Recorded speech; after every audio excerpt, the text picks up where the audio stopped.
Bonjour à tous, comment allez-vous? Première vidéo à la lumière du jour. D'habitude, je tourne toujours mes vidéos le soir, le vendredi soir. Là, on est dimanche midi. Je sors la vidéo dimanche après-midi. C'est short, mais je vais le faire. Aujourd'hui, c'est une vidéo qui me tient énormément à cœur. Il s'avère de l'histoire qui est remplie de mystères et de secrets, qui est mon héritage littéralement. Parce que du coup j'ai hérité de la mallette de mon arrière-grand-mère qui est remplie de photos et de documents divers et variés. Et c'est justement grâce à cette mallette que je me suis mise sur les réseaux à raconter l'histoire de la généalogie. On peut dire merci à mon arrière-grand-mère, que je n'ai absolument jamais connue, mais c'est grâce à elle que je fais ces vidéos. Par ailleurs, cette mallette est juste à côté de moi. C'est un trésor. Je pense que c'est le plus gros trésor que j'ai dans ma chambre, dans ma vie en général, et je l'adore. Oui, Merci. pas de souci. Il a laissé la porte ouverte.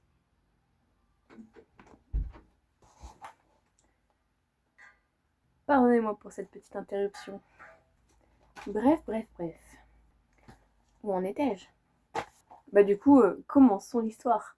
Bojena, mon arrière-grand-mère. Pour vous situer, c'est la maman de ma grand-mère maternelle. C'est-à-dire qu'il y a moi, il y a ma maman, il y a sa maman, et il y a Bojena, la maman de Nicole, dont j'ai parlé déjà dans une autre vidéo. Alors, Bojena, elle est née le 2 avril 1921 à Brno, en République tchèque. À l'époque, c'était la Tchécoslovaquie.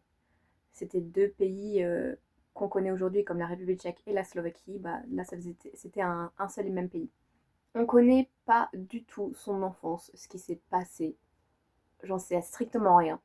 Je sais juste qu'ils ont immigré en France en 1939 à cause de la guerre slovaco-hongroise, le début de la Seconde Guerre mondiale en soi. D'ailleurs, la guerre slovaco-hongroise a duré 2 semaines. Voilà. Du 23 mars 1939 au 4 avril. Quand elle est arrivée en France, Bojena s'est très vite faite à la France, mais à un point. Elle s'est fait beaucoup d'amis, d'ailleurs, j'ai énormément de photos d'inconnus. Voilà, juste d'inconnus tout court. Elle est arrivée du coup à Avord, donc dans le Cher, dans le 18. Toujours et encore ma famille du Cher, du 18. Hein. Je ne sais absolument pas comment elle a rencontré son mari, qui s'appelait Marcel.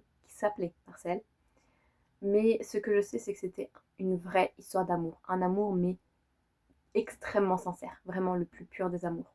Même s'ils ne se comprenaient pas forcément, parce que Bojena ne parlait pas vraiment français, c'était de l'amour dans les gestes, dans les actes, dans les actions. Même si je connais peu leur histoire ensemble, je trouve ça juste magique quand on me dit oui, c'était un amour, un vrai amour. Donc voilà, ils sont mariés ensemble en 1942, le 12 décembre. Ils avaient 21 ans. Marcel est aussi né en 1921, mais lui, il est né en France. Bojena est arrivée en France avec ses parents, František et Anna. Petite anecdote, ma sœur s'appelle aussi Anna, par rapport justement à la mère de Bojena. Notre maman, à ma sœur et à moi, quand elle était plus jeune, elle était extrêmement proche de son arrière-grand-mère, qu'elle a peu connue, mais c'était un lien assez fort. Et du coup, elle a toujours dit que si elle avait une fille, elle l'appellerait Anna. Ma sœur étant la première de ses filles, elle s'est appelée Anna. Pour ce qui est de František, le père de Bojena, on n'a aucune information sur lui. J'ai juste ses dates de naissance et sa date de décès. On sait qu'il est décédé d'une maladie, mais on ne sait pas de quoi. Et on ne sait pas comment, si c'était une maladie très grave ou pas grave, si c'était un cancer, on ne sait rien du tout. En fait, ma grande-tante disait que quand il y avait des sujets de grands, Anna et Bojena parlaient en tchèque. Donc comme ça, les enfants ne pouvaient pas comprendre. Pour ce qui est d'Anna, c'était une femme extrêmement surprenante. J'en apprends même encore aujourd'hui sur elle, même ma mère, qui était pourtant assez proche d'elle quand elle était plus jeune, elle en apprend et elle est assez stupéfaite aussi. Elles étaient toutes les deux très croyantes. Mais en même temps, il y avait ce don. Ce don dont on va parler juste après. Pour ceux qui ont vu ma vidéo sur mes grands-parents, vous savez que ma grand-mère, Nicole, a perdu son père à l'âge de ses 12 ans. Marcel est décédé d'un accident du travail parce qu'il remplaçait un de ses collègues à l'usine d'électricité.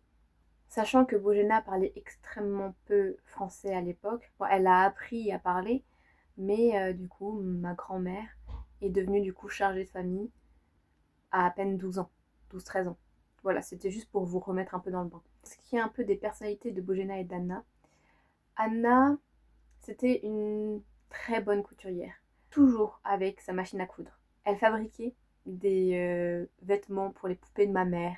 Pour elle, c'était extrêmement important de savoir coudre, de savoir faire ses propres vêtements. D'ailleurs, les vêtements que sa fille et ma grand-mère portaient, c'était principalement des vêtements faits par Anna. Pour ce qui est de Bojena, elle savait coudre aussi, mais c'était une femme extrêmement tendance. Elle n'avait pas de télévision à l'époque, mais ce qu'elle voyait dans les magazines, elle était toujours à l'affût. La première mode, les premières tendances. Elle adorait le cinéma, elle adorait l'art. Elle était assez excentrique. Elle adorait la photographie. Elle adorait être mannequin ou poser pour des photos. Parlons maintenant des croyances. C'était du coup une famille extrêmement croyante, elles étaient catholiques, mais elles avaient aussi un don un peu surnaturel. Donc pour toutes les personnes sceptiques, ça va être un peu compliqué, mais essayez d'ouvrir votre esprit et d'accepter les croyances des autres. Enfin, pas accepter, mais de comprendre, d'essayer de comprendre. Ça a un impact encore aujourd'hui, parce que les croyances qu'elles avaient à l'époque, je ne parle pas de religion, mais plus de ce fameux don. Ces croyances-là, j'y crois moi aussi. Contrairement à mon père, qui lui est extrêmement sceptique, il n'y croit pas vraiment, mais ma mère et moi, on y croit. J'en sais trop rien pour mon frère et ma soeur, mais après, on croit ce qu'on veut. Enfin bref, parlons de ce fameux don. C'était tout simplement les prédictions des catastrophes. Pas des catastrophes naturelles ou du monde, mais plutôt les catastrophes qui allaient arriver dans la famille. Je vous ai parlé juste avant du mari de Bojena, Marcel, qui est du coup décédé lors d'un accident du travail. Il était électricien et il devait juste tout simplement remplacer un collègue. Bojena, pendant 1 ou 2 jours avant, elle lui répétait: n'y va pas, c'est une mauvaise idée. Elle le sentait mal. Elle le sentait extrêmement mal. Marcel, lui, son mari, disait: mais non, t'inquiète pas, ça va le faire, c'est pas grave. Mais du coup, il est décédé à cause du four à gaz. Par ailleurs, il y a eu un procès fait à l'encontre du coup de l'entreprise où travaillait Marcel, mon arrière-grand-père. Il y a eu un procès, il y a eu une enquête. Mais disons que quand c'est comment quand c'est une femme qui ne parle pas français qui demande à faire une enquête et que l'entreprise exerce quand même assez de pouvoir à cette époque-là et que bah, c'est dans des petits villages, disons que on sait très bien que ça va être sans suite. Autre anecdote liée à ce don qui a été racontée de mon grand-père à ma mère, qui me l'a ensuite raconté. Bojena avait donc un cancer du sang. Et quand elle était à l'hôpital, mes grands-parents venaient assez souvent la voir. Un week-end, mon grand-père lui dit ah, le week-end prochain, il va faire beau, on va sortir ensemble, ça va être super. Bojena lui répond tout simplement: oui, je sais que je vais sortir les 2 pieds devant. Alors, dire je vais sortir les 2 pieds devant, c'est une expression pour dire que on va décéder, on va mourir, tout simplement. Alors, c'est très triste, et c'est pourquoi, justement, ma grand-mère a refusé d'avoir ce don, cet héritage. Elle l'a eu, elle n'en a jamais voulu, parce qu'elle a vu ce que ça faisait à sa mère, et elle l'a détesté, justement, ce don. Même si un jour, mon grand-père a eu un accident de voiture, pas très grave, mais quand même, il a un peu bousillé la voiture, qu'il est rentré, et que ma grand-mère lui a fait pas la peine de me dire: je sais que t'as eu un accident. Voilà, des petites anecdotes comme ça que ma mère me raconte. Alors, ce fameux don, il se transmet de mère en fille. Et ça vient du coup du côté tchèque de ma famille. Bien évidemment, il faut y croire pour l'avoir. On peut apparenter ça à un très fort instinct, ce qui peut être le cas pour les personnes qui n'y croient pas trop. Personnellement, j'y crois et j'en fais parfois des rêves prémonitoires. Alors, on y croit ou on n'y croit pas, c'est comme vous voulez, moi j'y crois. Des rêves prémonitoires, mais des petits trucs, hein. Donc, bien évidemment, vu que ça va être de mère en fille, c'est retombé un peu sur moi et ma sœur. Ma sœur, je sais pas si elle y croit. Dis-moi, Anna, si tu regardes cette vidéo. Si tu y crois, si tu n'y crois pas, tu as le droit de pas y croire, très franchement. Mais en soi, juste, faut écouter son instinct. C'est le plus important. Enfin, je sais que je fais des rêves prémonitoires et ça fait flipper quand on fait des rêves prémonitoires. Je déteste faire ça. Alors ça peut être cool, mais ça n'allait pas du tout. Parce que personnellement, je me rends compte une fois seulement que c'est passé. Ou au moment que ça se passe. Genre je le savais que ça allait se passer, mais le déni c'est mon meilleur ami. Donc je me rends compte que une fois ou même après. Donc voilà, ce fameux don, c'est quand même aussi un grand mystère dans ma famille. Ni ma mère ni moi savons beaucoup de choses par rapport à ce don. Alors, je vais un petit peu récapituler les mystères qu'il y a dans cette famille. Donc la maladie du père de Bojena et du coup ce fameux don. Il y a encore 3 mystères que je dois vous raconter.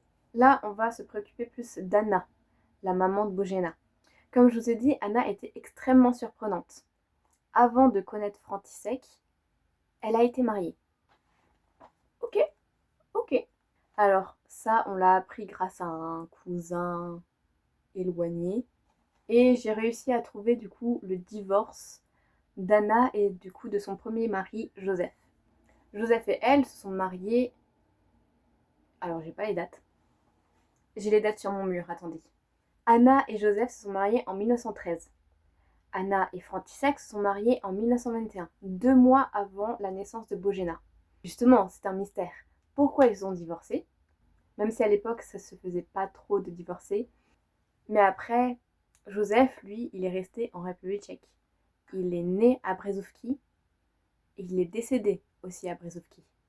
Il y a une histoire similaire à ce divorce et remariage. La sœur d'Anna, tout simplement. Elle s'appelait Maria. Elle s'est mariée en 1918 avec Petr. Petr, c'est Peter en tchèque. Je lis le nom de la ville, mais c'est extrêmement compliqué, d'accord? Stribrnis. Je ne parle pas tchèque, il faut que j'apprenne. Alors, je n'ai pas du tout creusé par rapport à Maria, étant donné que c'est la sœur de mon arrière-arrière-grand-mère. Donc, c'est mon arrière-arrière-grande-tante. Enfin, c'est compliqué les mots là. Mais il s'avère que elle aussi, elle s'est remariée, mais cette fois-ci à Cours-les-Bars, donc en France, dans un bon petit village français, avec José. José, lui, il est portugais. Anna, à la mort de František, elle avait un compagnon qu'on appelait le grand-père Martins. Martins. Ma mère m'a dit, elle se souvenait plus si c'était son prénom ou son nom. J'ai fait une petite recherche cette nuit, d'accord, j'ai pas dormi.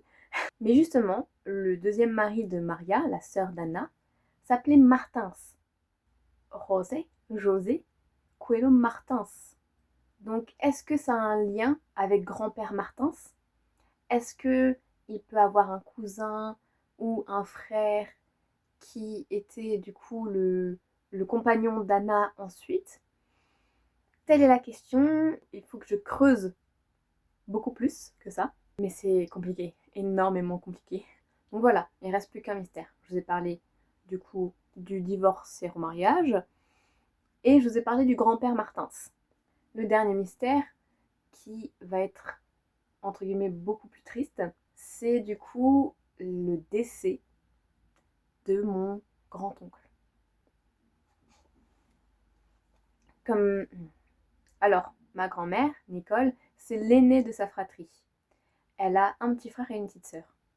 Mais elle a eu un premier petit frère avant son deuxième petit frère. Serge est décédé à ses 2 ans. On ne sait absolument pas de quoi. Sur l'acte de naissance, il y a marqué mort subite du nourrisson. Nourrisson, à 2 ans, on n'est plus nourrisson.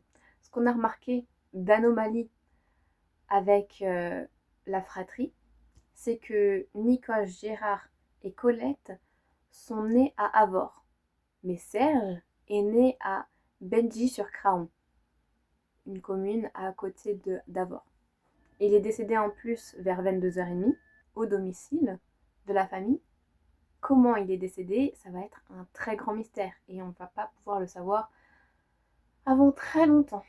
Il faut que je fasse des courriers en mairie pour demander. Parce que du coup, les actes de naissance sont rendus publics dans un délai de 100 ans.